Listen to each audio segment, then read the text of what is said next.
Itu pengumuman saya. Nah, hari ini kita akan belajar. Welcome to Oktober. Welcome, kita masuk lagi suasana spring. Dan tema untuk bulan Oktober adalah Living as Change Agent. Ini tema ditetapkan oleh Gereja Rock seluruh dunia dan kami mengikutinya. Nah, hari ini saya akan membahas dari tema Living as Change Agent. Bagaimana kita hidup sebagai agen perubahan.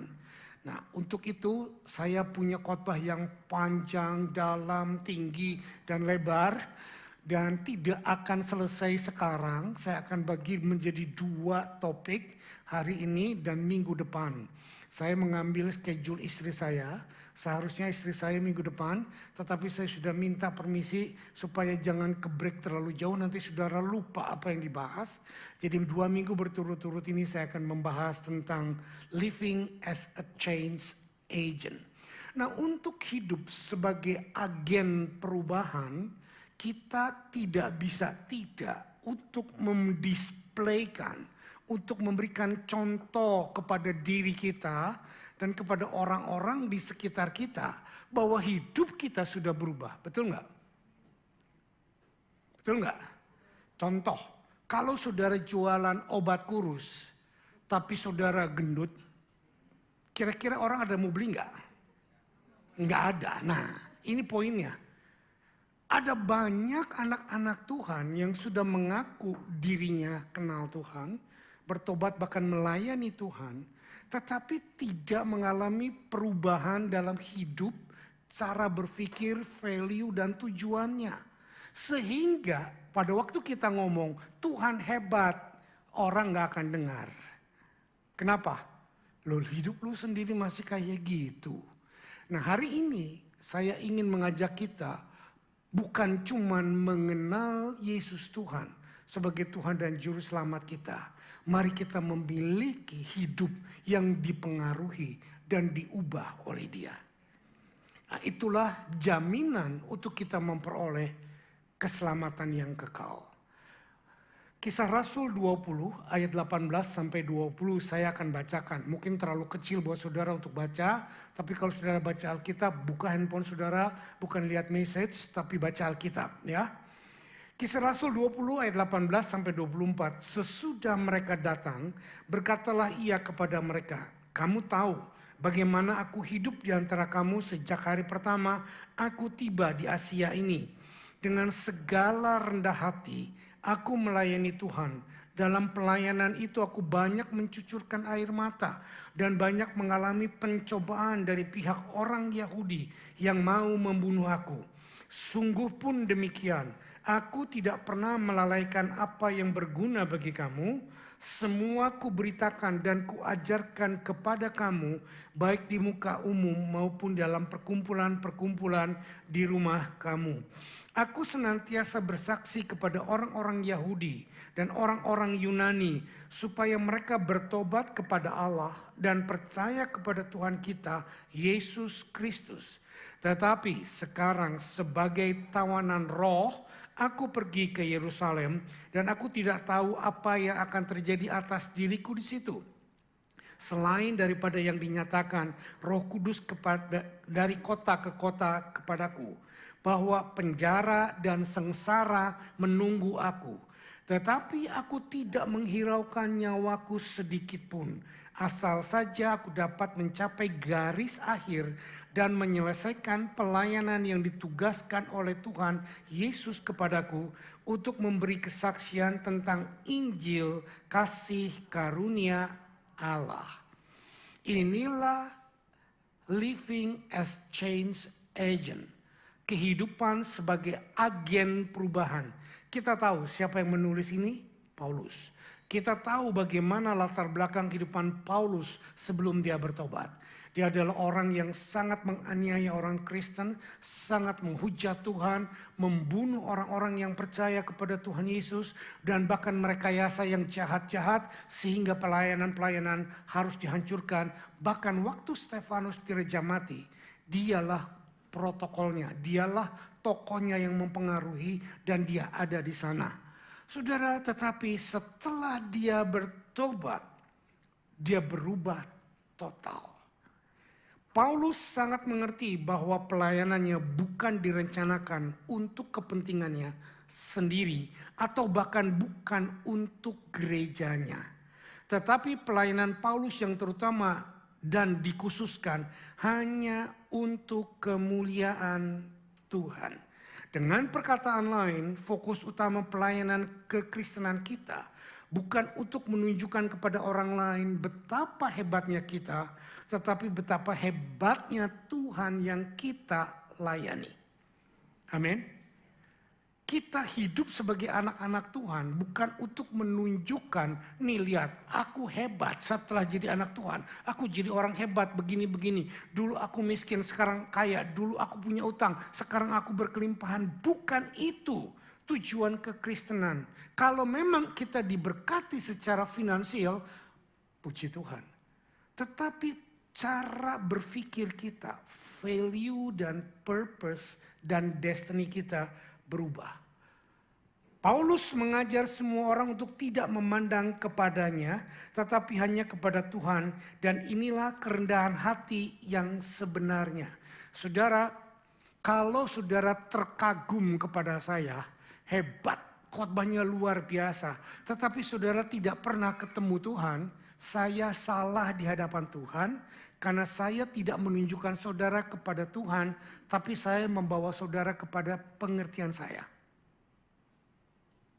Ini loh yang paling penting di sini.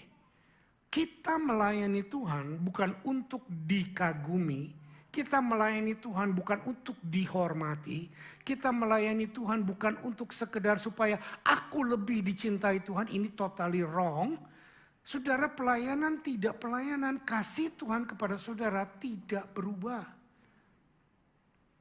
Ya makanya Pak, itu sebabnya saya nggak usah pelayanan. Kan nggak ada perubahannya. You wrong. Nah, ada yang bilang kerendahan hati itu adalah sikap hidup kita. Yang kalau diapain pun kita diam saja. Itu salah.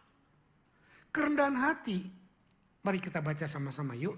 2, 3. Kerendahan hati bukanlah kita merendahkan diri menjadi serendah-rendahnya. Nah contoh, wah kamu hebat ya, luar biasa sekarang. Terus saudara bilang, enggak lah, gue gak apa-apanya, gak ada apa-apanya. Kita kan sering bilang begitu. Kalau dipuji, kamu pinter ya, kamu juara. Enggak lah, enggak ada apa-apanya. Padahal dalam hati kita berkata, gue seneng. Ya. Nah ini bukan kerendahan hati, ini munafik. Kerendahan hati bukanlah berpikir bahwa kita tidak layak dan kita sangat rendah dan sangat hina. Dulu waktu saya masih kecil, saya hidup di desa kecil. Dan banyak orang-orang desa berkata, ya kita mau orang desa. Janganlah punya pikiran besar-besar, janganlah jadi orang yang hebat-hebat. Ingat kita nih orang desa. Gitu. Dari dulu juga kita mah orang sederhana, kita nggak bisa apa-apa, nggak punya apa-apa. Nah itu bukan kerendahan hati, itu kebodohan. Saudara ngerti maksud saya? Kerendahan hati yang sebenarnya adalah menyadari siapa diri kita di hadapan Tuhan. Dan bersuka cita dengan kasih karunia yang Tuhan berikan kepada kita. Dan berusaha untuk menggunakan semua itu untuk memuliakan Tuhan Yesus dalam semua perbuatan kita. Ini loh kerendahan hati yang sebenarnya. Saya mau memberikan satu ujian kepada kita. Banyak di antara kita sudah jadi anak Tuhan 10 tahun mungkin, 15 tahun, 20 tahun. Tapi kalau ditanya, apa sih tujuan hidupmu? Apa sih tujuan Tuhan dalam hidupmu? Seringkali kita gagap, seringkali kita gelagapan, nggak bisa jawab. Yang paling sering saya dengar adalah, ya nanti mati masuk surga. Saudara, itu bukan tujuan. Tujuan Tuhan membuat kita menjadi anak-anak Tuhan adalah untuk mengerti siapa diri kita dan apa yang Tuhan mau kita kerjakan selama kita setelah bertobat sampai kita mati masuk surga. Masuk surga itu sudah end up-nya, tujuan akhirnya. Tetapi yang penting sekarang bagaimana cara kita menjalani hidup kita setelah kita berubah. Sangat jelas bahwa tujuan utama kehidupan Paulus dari ayat yang kita baca tadi untuk memberitakan Injil kasih karunia dan Tuhan Yesus Kristus kepada orang di sekitar hidupnya. Nah, ada banyak di antara kita ngomong tentang Tuhan pun sama teman kita nggak berani. Saya nggak menjudge saudara, tetapi banyak di antara kita yang kalau mau cerita tentang bagaimana kasih Tuhan, Tuhan mengubah hidup kita, kita nggak berani. Nah, inilah tandanya kita belum mengalami kasih Tuhan yang sebenarnya. Contoh aja. Siapa di sini pernah ketemu restoran enak, murah dan luar biasa servisnya? Angkat tangan dong. Nah, kalau sudah, pertanyaan yang kedua. Saudara ngomong nggak ke orang lain? Ngomong nggak? Ngomong.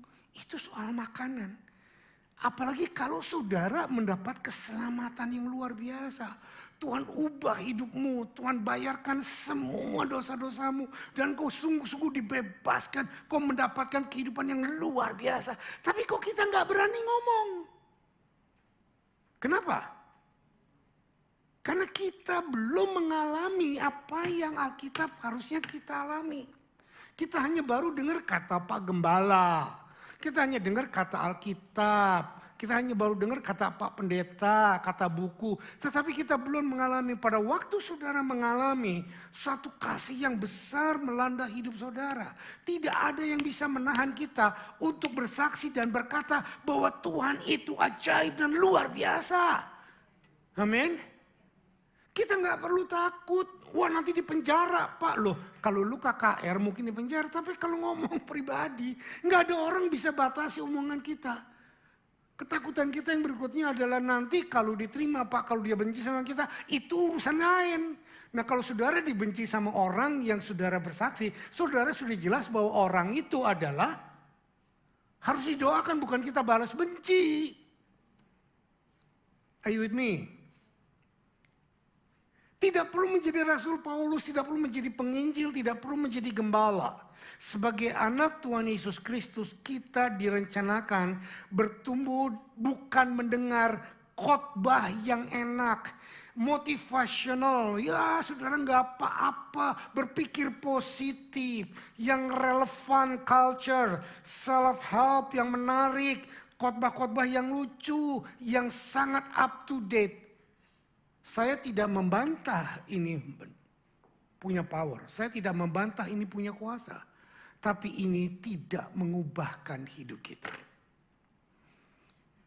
Kita sangat senang dengan khotbah motivational. Wah, saudara harus berpikir begini. Kita harus lihat sudut ini, kita lihat sudut itu. Nah saudara, semua orang yang gak percaya Tuhan bisa ngomong seperti itu. Tetapi kita yang percaya Yesus, ngomong yang sama. Lalu Yesusnya dikemanain? Are you with me? Yesus kita simpan di bawah kolong meja. Orang gak tahu. Ada banyak orang Kristen, kalau lagi makan di food court, mau nundukkan kepala berdoa aja nggak bisa. Kenapa? Nanti dilihat orang malu Pak. Nah, saudara, waktu kita tidak mengalami sesuatu yang dalam seperti Paulus alami, it is very hard to express our love and gratitude to our Savior. Tapi waktu kita merasa, aduh hidup gua ini hancur, hidup gua ini gak bisa, gak ada masanya, gak ada apanya. Tapi karena Tuhan Yesus yang datang mengubah hidup kita. Dengan pola pikir yang demikian, tidak ada halangan, tidak ada persoalan yang akan bisa menahan kita untuk kita bicara tentang kehebatan baik kasih Tuhan. Tugas para gembala, tugas para pelayan Tuhan, tugas para anak Tuhan bukan untuk menghibur dan menyenangkan jemaatnya. Dengar baik-baik. Wah, tadi khotbahnya lucu lu, bagus lu. Yang diingat cuma itu. Kalau khotbah saya, aduh Om Sam khotbahnya lama tadi.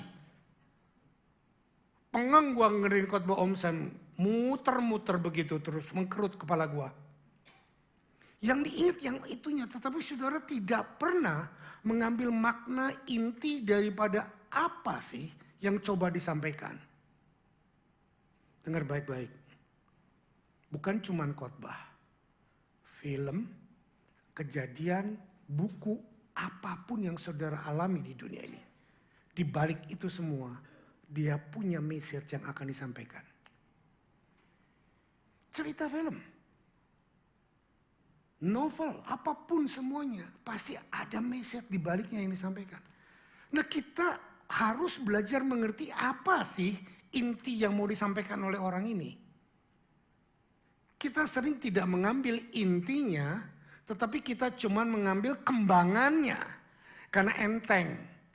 Begitu masuk ke intinya yang cukup berat, cukup konsentrasi, malah saudara menghormat saya. Ups, kaget gua tadi Om Sam ngomongnya keras. Tuhan Yesus sudah mati buat kita. Ada nggak orang lain yang mati buat kita? Even suamimu, even istrimu, even papamu yang begitu menyayang kau. Yang bahkan papamu bilang, saya waktu Yosi kena cancer. Saya bilang lebih baik papi yang kena cancer daripada kamu. Tapi itu tidak melebihi kasih daripada Tuhan yang sudah mati buat Yosi. Amin. Jika Rasul Paulus masih hidup sekarang, dia ngomong sama kita, gua harus ke Yerusalem. Ditanya, mau ngapain? Nggak tahu. Pokoknya Roh Kudus nyuruh aku ke Yerusalem. Dan aku nggak tahu. Yang tahu aku pasti bakal nanti di penjara. Bakal nanti banyak masalah. Bakal mungkin aku bisa mati di sana. Saudara akan bilang apa? Lalu ngapain lu ke sana? Jangan ke sana. Aku sayang kamu, aku sayang lu. Jangan ke sana. Itu bukan kehendak Tuhan. Itu pasti kehendak setan. Tidak demikian dengan Paulus. Paulus hidup bukan memilih apa yang menyukakan hatinya. Apa yang menyenangkan hatinya. Paulus bukan hidup untuk ngambil jalan pintas supaya namanya terkenal. Paulus bahkan tidak menghiraukan dia bakal mati muda. Ada banyak hamba-hamba Tuhan berkata, dulu pun saya berkata begini. Seorang hamba Tuhan hidupnya harus meninggalkan legacy. Saya setuju. Sampai hari ini saya setuju. Tapi legasi macam apa yang kita tinggalkan? Saudara mempersiapkan hidupmu atau tidak mempersiapkan hidupmu, saudara tetap akan meninggalkan legasi. Amin. Mari kita pikirkan sekarang.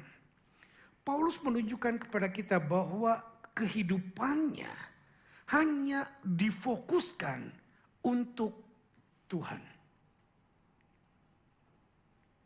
Ini yang paling penting. Sehingga kita tidak peduli orang mau ngomong apa tentang kita.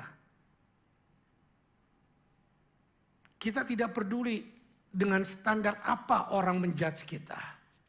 Karena kita tahu hidup kita adalah hanya untuk menyukakan hati Tuhan. Amin. Ini konsep yang harus merasuk dalam diri kita dan harus betul-betul menempel dalam pikiran kita dan jalan dalam sikap hidup kita.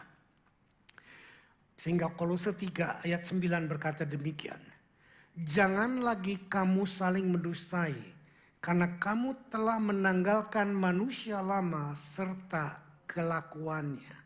Nah, kita sering jangankan mendustai orang lain, mendustai diri kita sendiri.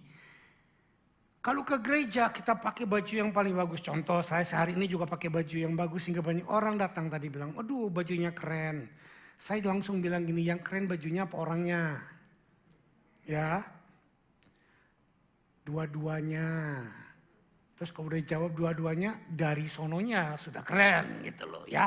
Itu just kidding membuat saudara tidak terlalu merengut gitu.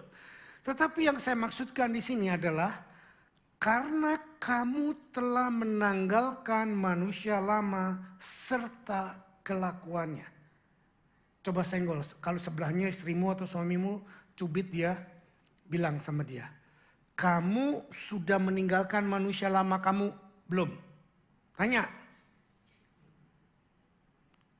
Tanya. Kalau sebelahnya nggak kenal nggak apa-apa, tanya. Kalau dia tersinggung, Om Sam yang nyuruh.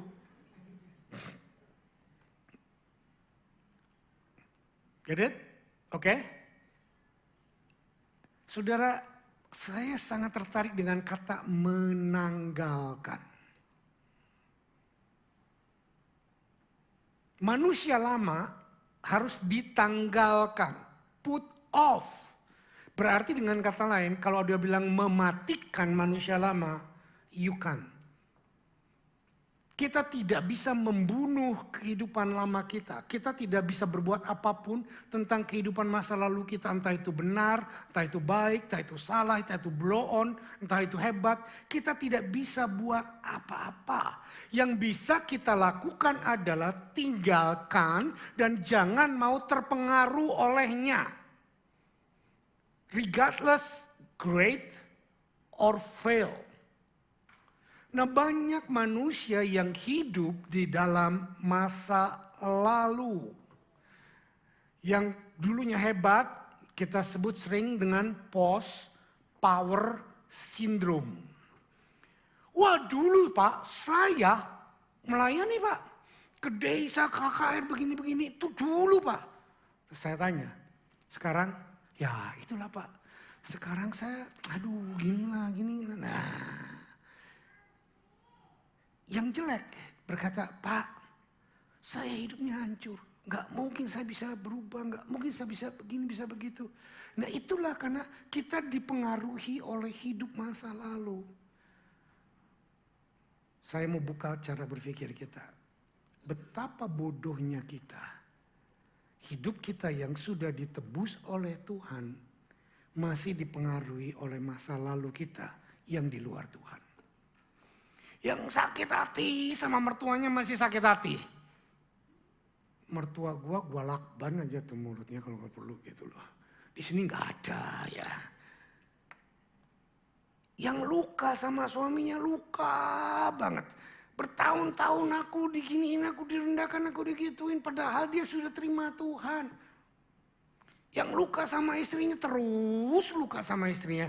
Yang luka sama gembalanya luka terus sama gembalanya. Tapi dia berkata Tuhan luar biasa. Nah saudara, terlalu banyak orang yang berkata Tuhan luar biasa. Tapi hidupnya Tuhan sangat tidak biasa. The Bible tell us to put off the old man. Buang masa lalu.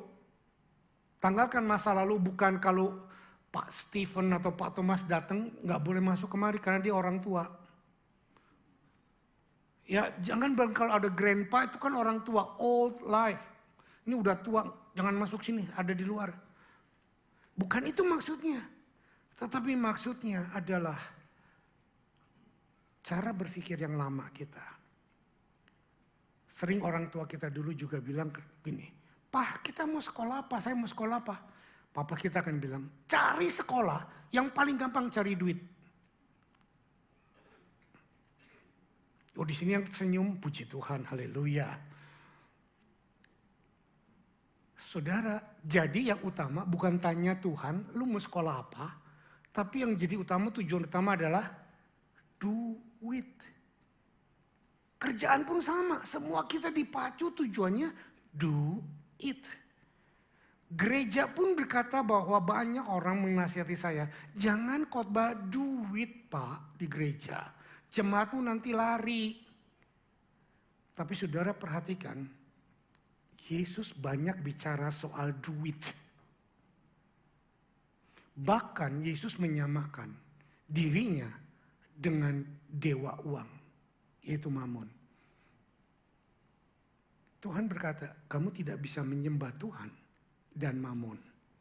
Dia tidak berkata, kamu tidak bisa menyembah Tuhan dengan setan. Jadi duit itu adalah bukan hal yang negatif. Tetapi pengaruh duit itu sangat bisa negatif. Saya tidak setuju dengan banyak pendeta berkata duit itu setan. Enggak, duit itu benda netral. Gereja butuh duit enggak? Perpuluhan butuh duit enggak? Nah, mari kita tempatkan pada proporsi yang sebenarnya. Pada waktu kita hidup di dalam Tuhan, kita masih tidak mau bayar perpuluhan, kita tidak mau kasih korban persembahan, apapun alasannya, kita belum mentuhankan Yesus menjadi Tuhan dalam diri kita. Nah, kita masih hidup dalam pola pikir dunia yang berkata, apalagi orang yang berkata begini, waduh gereja kita kan sudah cukup duitnya. Tuh lihat gak pernah minta sumbangan, gak pernah minta apa. Jadi ngapain ngasih perpuluhan ke gereja kita? Ngasih perpuluhan ke tempat lain. Nah saudara, lagi-lagi engkau mau mengatur Tuhan dengan hidupmu. Amin. Mari kita ajar diri kita untuk taat kepada apa yang firman Tuhan katakan. Selanjutnya kita lihat. Wih, tinggal 11 menit lagi. Saya punya berapa? 12 halaman, ini baru 1 halaman. Buset tuh kan. Buset jawabannya. Ini jamnya bukan 11 menit, ini jam. Oh I see, sorry. Oke, saya kira 11 menit lagi, Masya Allah Tuhan. Ini baru jam 11 ternyata, saya masih punya 30 menit, oke. Bukan 11 menit. Sorry Richard. Kolose 3 ayat 1-7. Karena itu kalau kamu dibangkitkan bersama dengan Kristus, carilah perkara yang di atas, di mana Kristus ada, duduk di sebelah kanan Allah. Pikirkanlah perkara yang di atas, bukan yang di bumi. Sebab kamu telah mati dan hidupmu tersembunyi bersama dengan Kristus di dalam Allah. Apabila Kristus yang adalah hidup kita menyatakan diri kelak, kamu pun akan menyatakan diri bersama dengan Dia dalam kemuliaan. Karena itu matikanlah dalam dirimu segala sesuatu yang duniawi, yaitu percabulan, kenajisan, hawa nafsu, nafsu jahat, dan juga keserakahan yang sama dengan penyembahan berhala. Semuanya itu mendatangkan murka Allah atas orang-orang durhaka. Dahulu kamu juga melakukan hal-hal itu ketika kamu hidup di dalamnya. Ayat terakhir kita baca keras yuk, sama-sama 2, 3. Dahulu kamu juga melakukan hal-hal itu ketika kamu hidup. Perhatikan ini. Ayat 1 sampai ayat 6 itu menjelaskan pola hidup yang lama. Old life. Dan pada waktu kita bertobat mengaku Yesus Tuhan, Paulus menulis di sini, karena kita sudah dibangkitkan dengan Kristus, maka carilah perkara yang di atas. Lalu saudara akan bilang gini, itulah Pak sebabnya. Saya susah. Kenapa? Nyarinya yang di atas Pak, susah. Gak nyampe-nyampe. Kalau yang di bawah kan kelihatan Pak, nyampe gampang. Nah, jadi itu makanya kita tidak pernah bisa bertumbuh di dalam Tuhan. Karena kita hidupnya dengan perkara-perkara yang nyata. Contoh jawab pertanyaan saya. Kenapa kita sangat rajin kerja? Karena kita dapat upah duit. Betul nggak? Yang nyupir taksi jam 5 pagi, jam 3 pagi dibelain. Kenapa? Pak, itu masih jarang orang nyetir. Jadi penumpang yang mau ke airport, yang mau kemana, yang mau kerja subuh, itu gampang Pak. Itu asumsi saya nggak pernah dengar cerita ini dari orang lain. Tapi kenapa kalau datang ke gereja terlambat?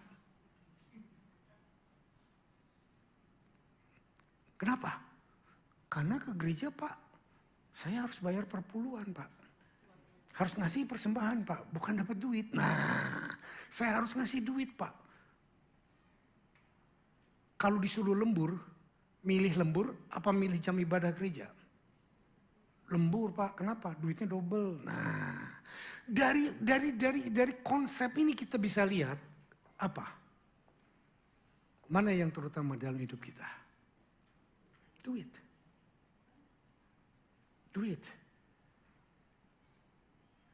Saya mau tanya, saudara bisa bawa duit ke kuburan?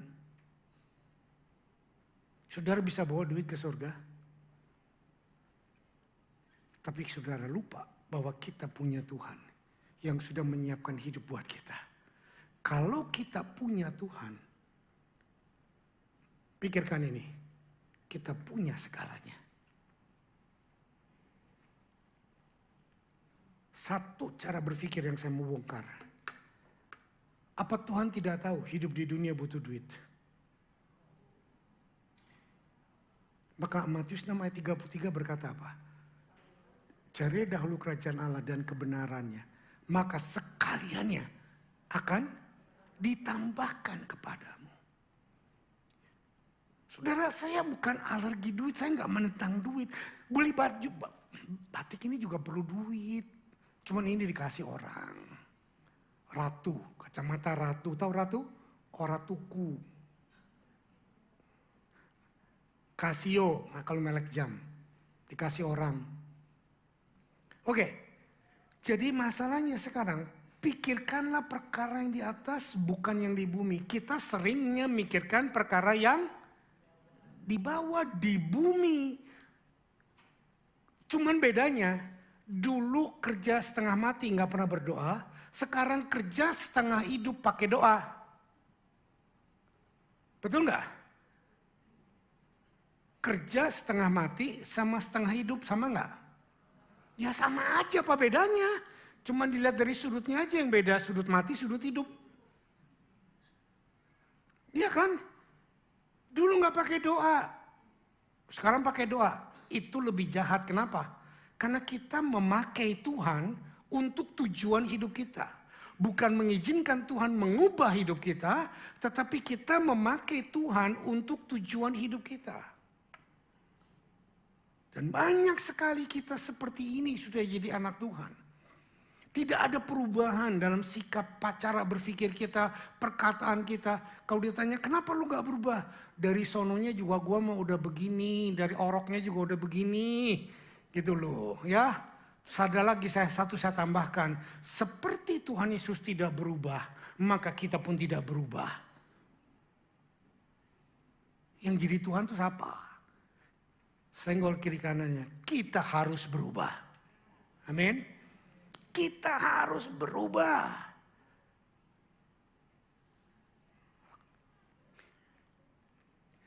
Mungkin kita sudah memilih untuk menjadi anak-anak Tuhan. Tetapi kita tidak bisa melepaskan apa yang menjadi kesukaan kita. Mungkin kesukaan itu bukan dosa. Kesukaan itu betul-betul baik. Hobi.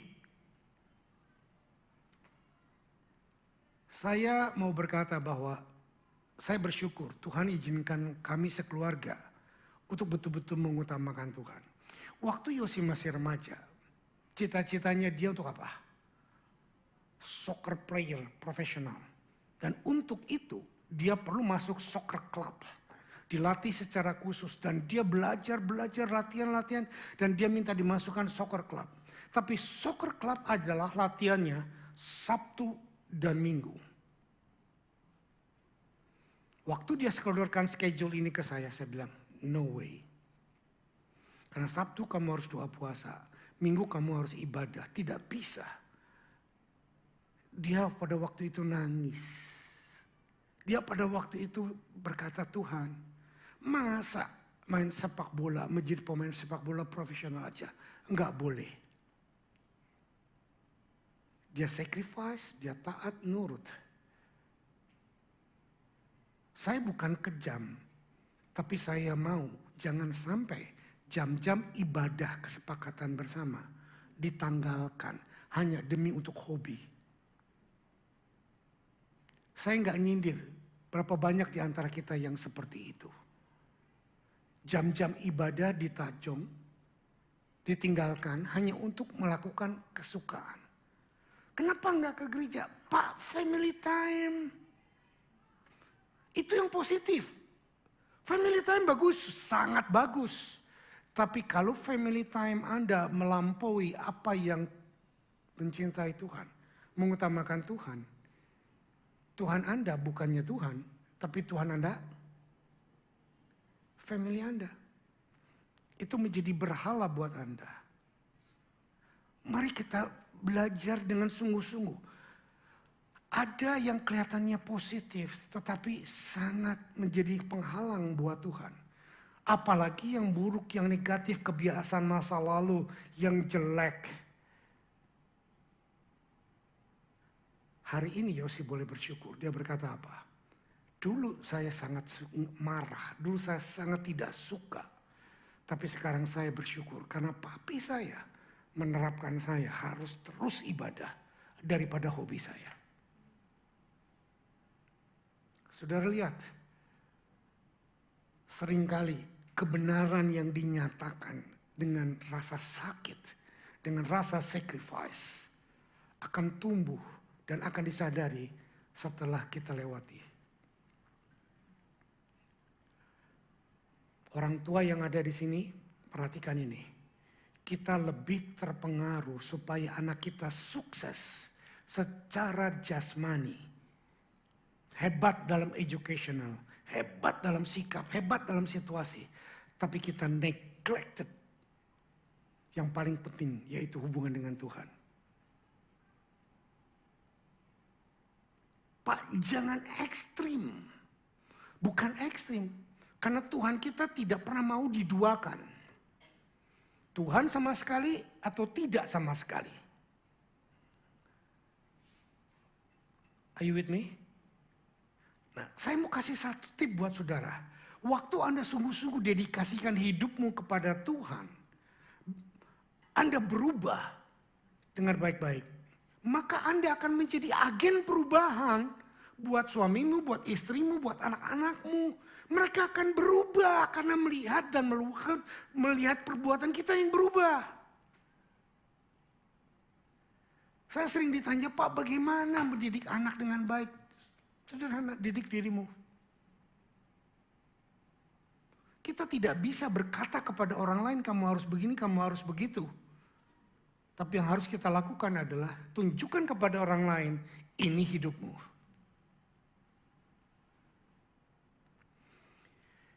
Oke, tadi sudah Kolose 1 ayat 1 sampai 7. Sekarang Kolose 3 ayat 8 sampai 10. Saudara, kita banyak belajar dari kitab Kolose untuk yang kali ini, tapi yang untuk minggu depan kita belajar dari kitab yang lain, Yohanes. Kolose 3 ayat 8 sampai 10, tetapi sekarang buanglah semuanya ini, yaitu apa?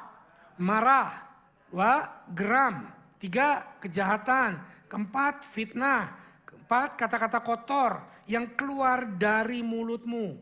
Janganlah lagi kamu saling mendustai, karena kamu telah menanggalkan manusia lama serta kelakuannya. Dan telah mengenakan manusia baru yang terus-menerus diperbaharui untuk memperoleh pengetahuan yang benar menurut gambar haliknya. Saya sangat tertarik dengan kata terus-menerus diperbaharui. Pertobatan, perubahan sikap, perubahan tingkah laku, perubahan value, purpose, dan destiny tidak sekali untuk selamanya. Are you with me? Terus menerus. Contoh, saya nggak usah sebutkan perbuatannya, tapi saya sebutkan jumlahnya. Kalau dulu biasa bohong 10 atau 20 kali sehari, pembohong. Sekarang bisa hapus sama sekali, wah luar biasa. Tapi kalau bisa berkurang 10 aja dari 20 menjadi 10, saya sudah angkat jempol. Wah nggak bisa gitu Pak, harus total radikal. Benar, tetapi kalau kita nggak bisa total radikal, perubahan sedikit pun harus diapresiasi, betul nggak? Kalau dulu sedikit maki, buah, ngeludah, kaplok, tus. Sekarang diapain? Haleluya. Nggak tahan, nggak tahan. Daripada nggak tahan mau berontak, keluar, lari. Ada banyak orang gak tahan tapi diem di situ. Contoh dari kasus Yusuf. Waktu Yusuf dicobai, Tante Potifar melakukan apa aja. Ini punyamu, mana punyaku? Gitu loh ya. Yusuf bilang apa? Emangnya gue pikirin, terserah lu dah. Enggak gitu Yusuf. Yusuf bilang apa? Ngibrit lari. Saudara, lari itu bukan sesuatu tindakan pengecut. Lari itu adalah jurus langkah 1000 yang paling ampuh menghindari dosa. Ya enggak? Kalau ada dosa, jelas-jelas ada dosa. Lebih baik lari. Ada orang bilang pengecut. Nah, bukan pengecut. Daripada jatuh kita enggak kebal. Lari, tinggalkan itu. Karena di sini dikatakan, karena itu buanglah, tinggalkanlah, lepaskanlah. Saya dulu orang yang paling nggak tahan kalau marah. Saya nggak pemarah. Tapi kalau saya sudah marah, itu saya nggak kelihatan kuping. Ada saudara yang kalau marah bisa kelihatan kuping? Ya kalau di depan kaca bisa ya. Saya kalau marah itu bisa uncontrollable. Dan saya bisa gebrak meja, saya bisa pukul lemari dan lain sebagainya. Itu dulu saya seperti itu. Mungkin karena saya dulu belajar bela diri, belajar karate, judo dan lain sebagainya. Mungkin ada urusannya ke sana. Sebab saya pernah melayani di gereja ini juga. Ada orang yang belajar bela diri. Saya bilang tolong jangan diterusin, lepasin. Dia bilang nggak apa-apa om, buat kesehatan kok. Saya, wah ya buat gerak kesehatan, it's okay, nggak apa-apa. Satu kali dia punya masalah, dia maju ke depan altar call, saya doakan. Begitu saya doakan bukannya tumbang gedebuk, yang keluar ciat. Hiat, gitu yang keluar. Ternyata saudara, bela diri itu ada rohnya. Bela diri itu ada rohnya. Nah kenapa kita perlu bela diri? Karena kita nggak percaya Tuhan bela kita. Ya toh, sederhana aja. Nah saudara tahu nggak protection dari Tuhan, perlindungan Tuhan sangat sempurna? Betul? Iya Pak, saya percaya kalau itu perlindungan kuasa setan. Tapi kalau orang jahat gimana? Saudara saya ceritakan pengalaman saya berkali-kali mau diganggu orang jahat. Satu kali di City. Saya lagi nyetir mobil. Masuk lampu merah. Tiba-tiba Roh Kudus bilang sama saya, pasang central lock semuanya. Saya bilang, aduh Tuhan ngapain, ini kan di kota nggak ada apa-apa. Nggak ada anak kecil anyway. Sampai 3 kali Roh Kudus ngomong, pasang central lock. Akhirnya saya pasang, cepret. Begitu saya pasang, berapa menit kemudian, traffic light yang berikutnya, ada orang mabok. Orang mabok gedor. Kalau saya nggak pasang central lock, dia akan buka pintu dan dia akan tonjok saya mungkin. Lihat nggak perlindungan Tuhan? Saudara, saya nggak ceritakan cerita bohong, this is real story. Ada begitu banyak orang-orang yang mau berbuat jahat sama kita. Tapi karena Tuhan yang melindungi kita, tidak akan pernah terjadi. Pak, buktinya saya pernah dirampok. Ya itu udah Tuhan izinkan. Kalau udah Tuhan izinkan, kalau gitu Tuhan gak lindungi. Bukan, ceritanya lain lagi. Mungkin ada hal yang ingin Tuhan ajarkan kepada kita. Sehingga kita harus mengalami hal-hal yang seperti itu. Minggu depan kita akan tahu bagaimana conviction dan condemnation. Ternyata gak nyampe sekarang, mestinya nyampe sekarang. Tapi gak nyampe. Karena saya mungkin 13 menit lagi ya, betul ya? Betul. Nah, sekarang kita harus tahu bahwa God ultimate purpose buat kita, bukan kita hidup sukses, kaya, berhasil, bukan. Bukan kita menjadi orang yang paling hebat di muka bumi ini, bukan. Mungkin iya ada di antara kita yang Tuhan purpose dan destinikan untuk menjadi orang kaya. Tapi tidak semua dari antara kita akan menjadi orang yang kaya. Tapi yang saya mau berikan jaminan bahwa kalau saudara di dalam Tuhan, saudara tidak mungkin pernah kekurangan.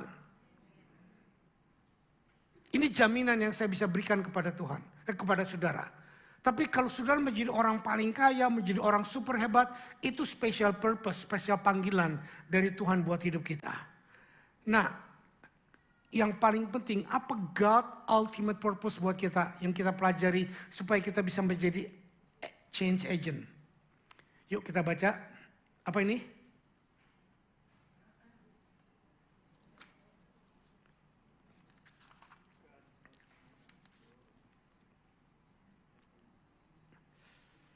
Sudah? Belum?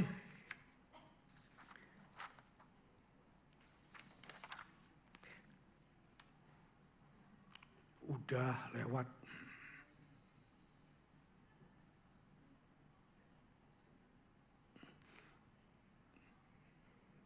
Kok nggak ada? Ya. God's ultimate goal for us is that we be truly conformed to the likeness of His Son in our person as well as in our standing.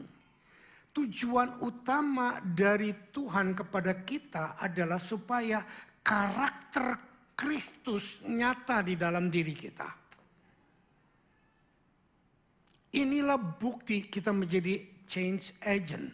Karena God change us bukan menjadi lebih baik, bukan menjadi lebih hebat, bukan menjadi lebih kaya, bukan menjadi lebih diberkati, tetapi untuk menjadi serupa dengan Dia.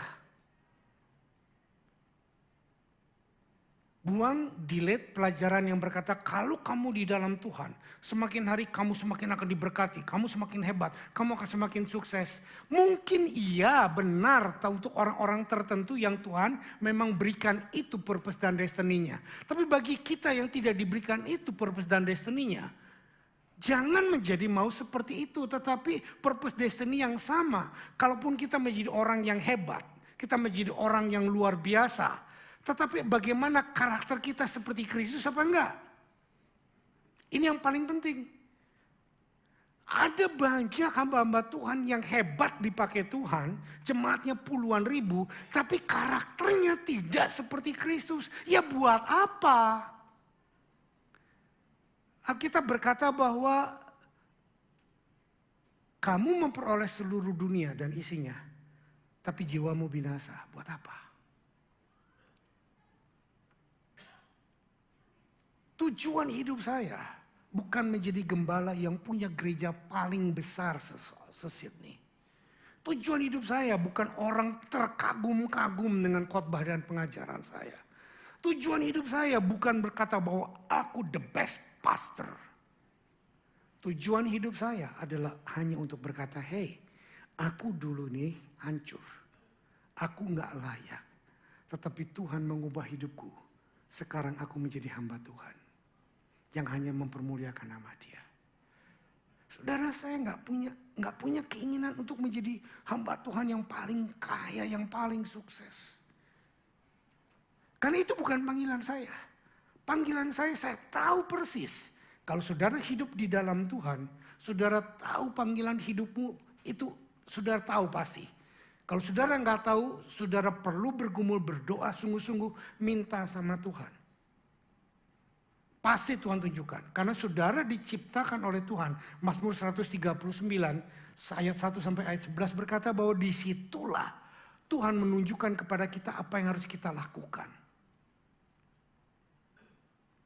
Setiap kita berbeda di hadapan Tuhan. Saudara, di sini ada anak kembar. Ada, tapi nggak datang. Edric dan Edward.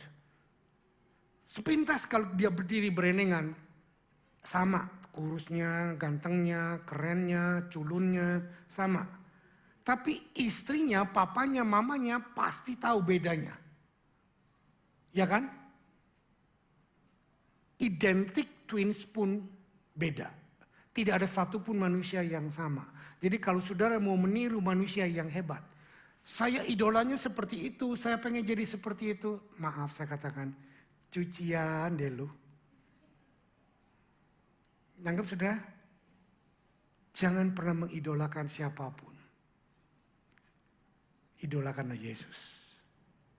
Karena Alkitab berkata, kamu akan menjadi serupa dengan apa yang kamu sembah.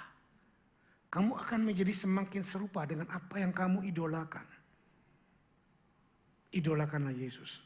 Switch cara berpikirnya.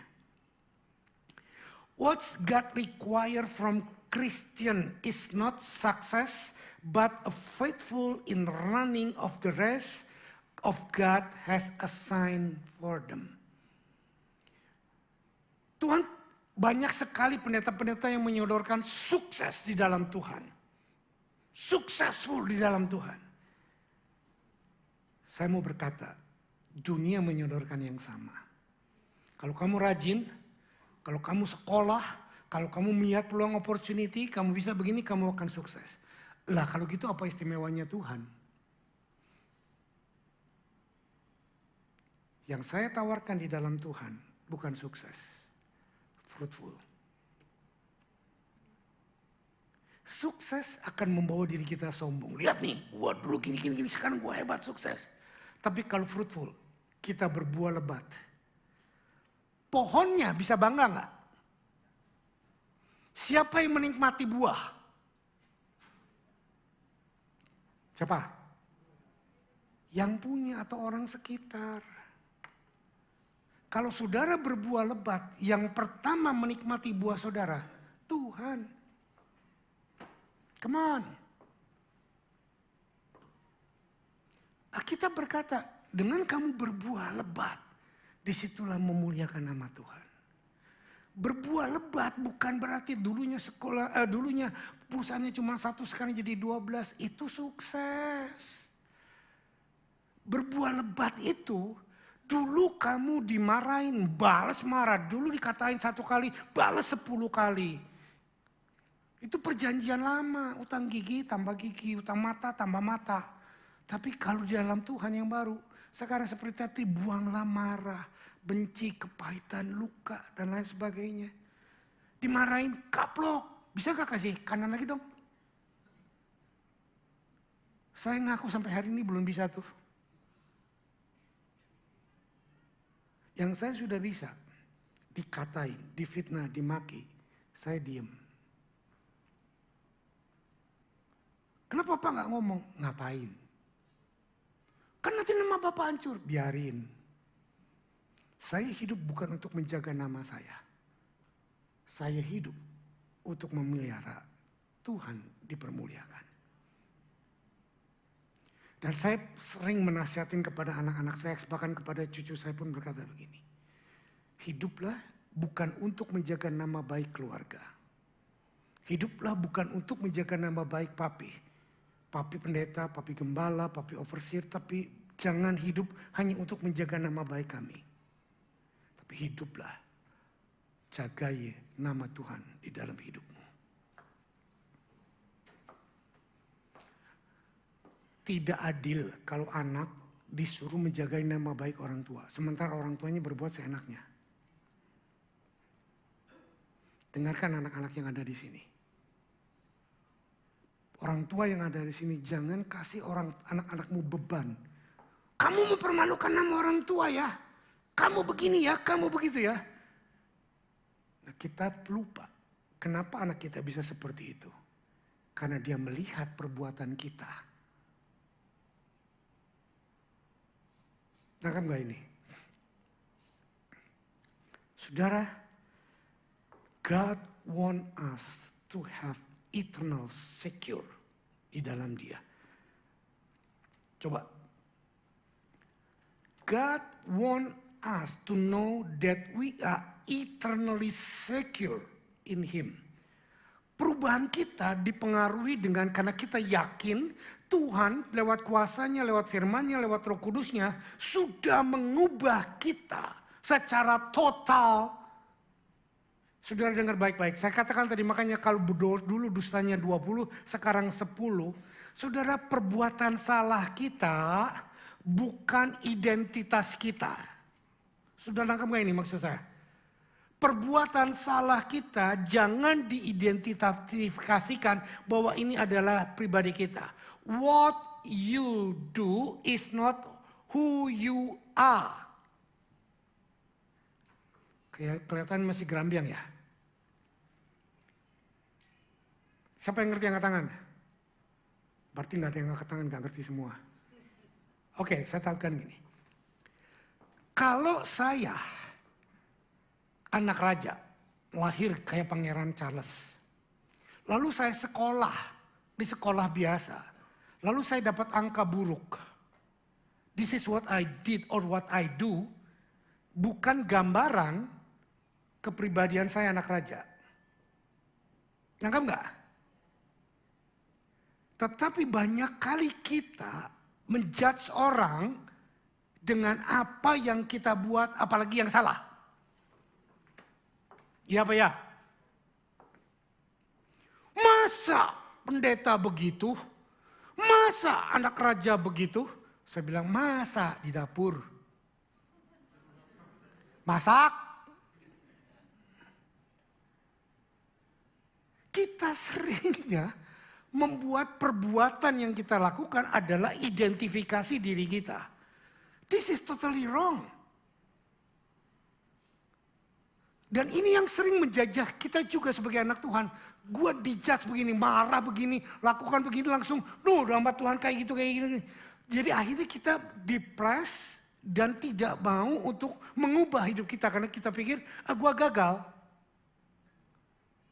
Inilah yang iblis mau, inilah senjata setan untuk membuat kita hancur karena perbuatan kita. Nangkap gak? Terlalu banyak kita bermain-main di dalam game ini. Yohanes 1 Yohanes 5 ayat 13 berkata, semuanya itu kutuliskan kepadamu supaya kamu yang percaya kepada anak Allah tahu bahwa kamu memiliki hidup yang kekal. Saudara, Tuhan menjanjikan saudara diberikan hidup yang kekal, betul? Betul? Tapi jawab ini, kalau saudara berdosa, hidup kekal saudara hilang apa enggak?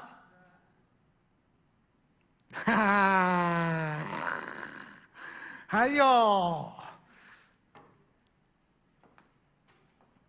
Dosa adalah perbuatan. Keselamatan kekal perbuatan atau bukan?